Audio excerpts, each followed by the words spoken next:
তুফানটা শুরু হয়েছিল সেই দিন আরেক 5 তারকা হোটেল থেকে সকলে একত্রিত হয়ে আমার সুন্দর একটা ছবির সুন্দর একটা পোর্ট্রেট করেছিল রাফি।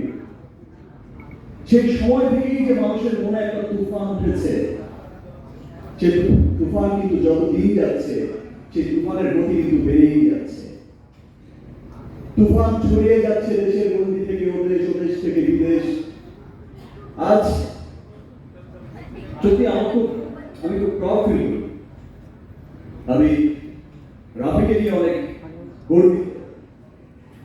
আমার খুব আমার কাছে মনে হচ্ছে খুব অহংকার ফিল করেছে। আমি যখন দেখেছি যে রাফি এসে একটা সুন্দর গ্রাফসের মধ্য দিয়ে তার চমৎকার টিমকে নিয়ে, তখন কি হয় আপনারা সকলেই জানেন যে আমরা যখন রাফি তো ইন্ডিয়াতে আসে না, এটা ওর প্রথম সিনেমা ডিরেক্টর হিসেবে প্রথম কাজ। অনেক বড় বড় টেকনিশিয়ান কাজ করেছে আমাদের দেশ থেকেও, যেমন খুব খ্যাতনামা টেকনিশিয়ানরা কাজ করেছে, ওখান থেকেও তো অনেক বড় বড় টেকনিশিয়ানরা কাজ করেছে। অনেক বড় বড় প্রযোজনা সংস্থা, বড় বড় শিল্প, একটা 5-4 মিনিটের এটা কিভাবে সম্ভব, এবং সেটা যখন আপনারা সিনেমা হলে সবাই দেখবে তখন সত্যি আসলে সবার খুব গর্ব লাগে।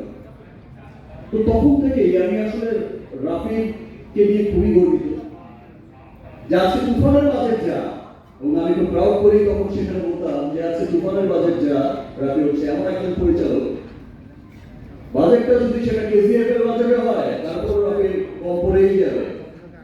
সেটা খরচ করার মতো মেধা, সেটা খরচ করার মতো সেই টাকা দিয়ে, সেই 200-400 কোটি টাকা দিয়ে সিনেমা বানানোর মেধা লাগে। সেই 500 কোটি টাকা খরচ করে সিনেমা বানাবে, 200 কোটি টাকা খরচ করে সিনেমা বানাবে, সেই 200 কোটি ইউটিলাইজ করার মতো ক্ষমতা থাকতে হবে ডিরেক্টরকে। তো আমি গর্ব করে বলতাম যে রাফি হচ্ছে এমন একজন ডিরেক্টর যাকে 500 কোটি টাকা দিলে পরেও বলবে যে ইয়েস, আর 500 কোটি হলে আমার সিনেমাটা আরো অন্যরকম হতো।